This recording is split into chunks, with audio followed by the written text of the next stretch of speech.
spent 14 years painting before I had my first show, and so my sense of what it meant to become an artist was really like an Everest to climb for me. I thought I wasn't ready for 14 years. One of my biggest challenges is when I'm faced with a blank canvas is what painting I'm not going to do. There's so many possibilities that you have to, at some point, like when you're making a soup, make a decision.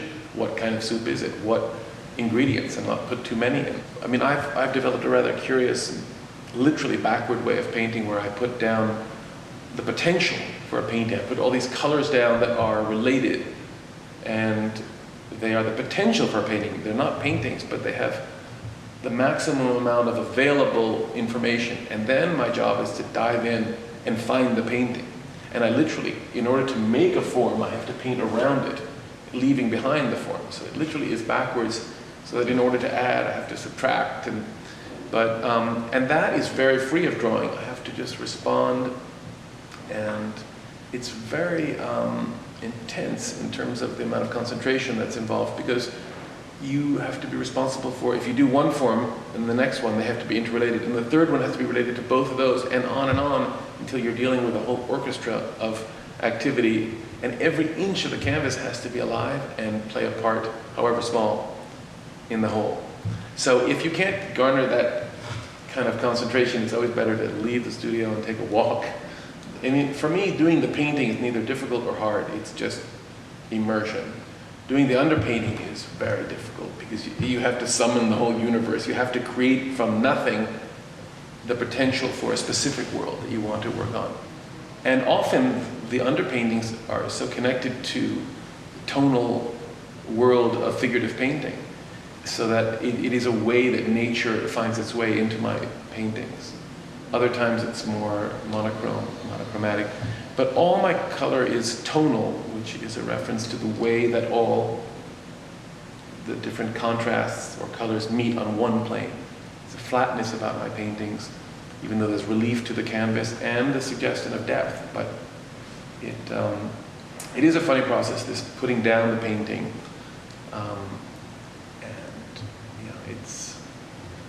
I don't know of another painter that works that way. I mean, all painters add and subtract, but to put down, it's like a writer putting down, the whole English language and then starting to eliminate the words until he gets a novel.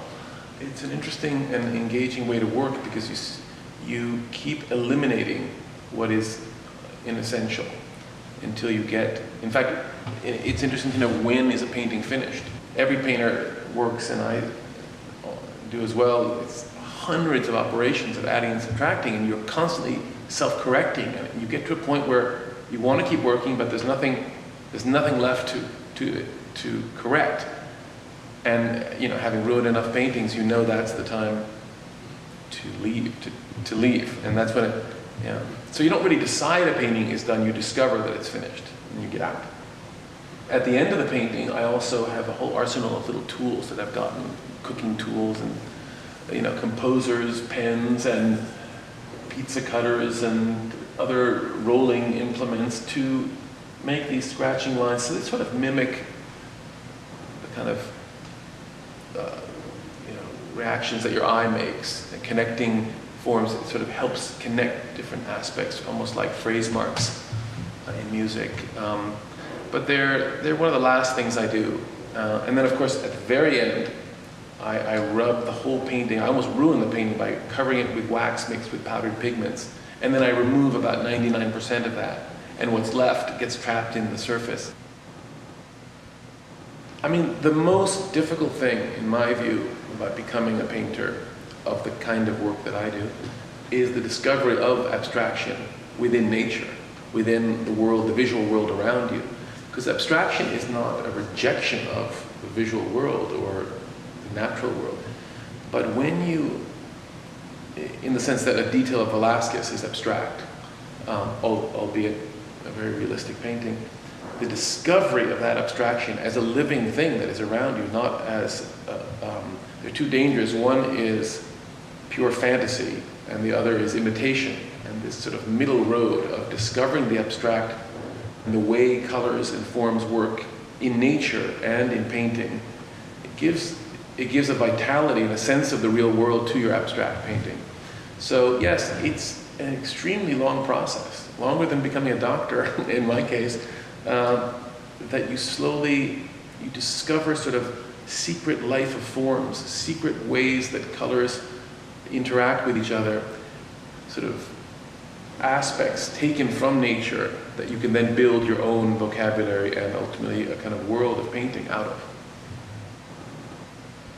Music is a completely abstract invention of man, and you can like it or not like it, but no one ever asks you after you play a Bach piece, "Oh, that was beautiful, what does it mean?" And it means a lot. It's not as if it doesn't have meaning, it does. But I don't think a wall text is going to provide it.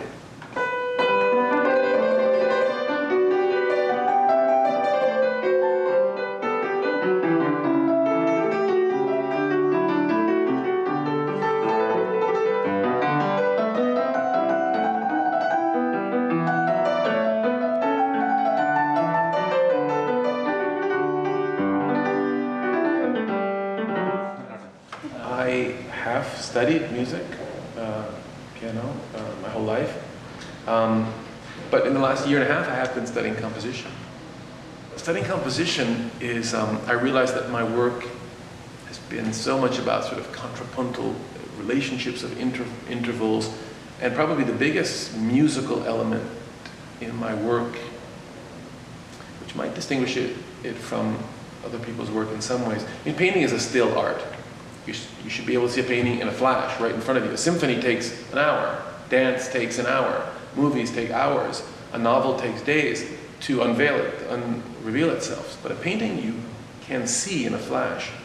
And yet, in my work, I know that one of the most important elements to me is this sense of time, this relationship, almost left to right movement of forms relating to each other. And so that is slightly esoteric thing to have in painting, this sort of activation of a principle of movement. And that's why the relationships are so important. So now, actually studying composition, I realize that so much of the sort of unspoken language about movement and what generates movement in music, I've been doing sort of instinctually. And then they share a big vocabulary together.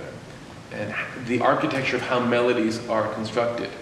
For example, you make a big leap in a melody, you've created a space, and you need to fill that in subsequently. And that's something I've done over the years. So it's fascinating to actually have a language which is talking more about my work than, in some ways, I can talk with a composer more than with other artists at times. So it has been fascinating getting a glimpse into that whole world. People ask me if I listen to music when I paint, and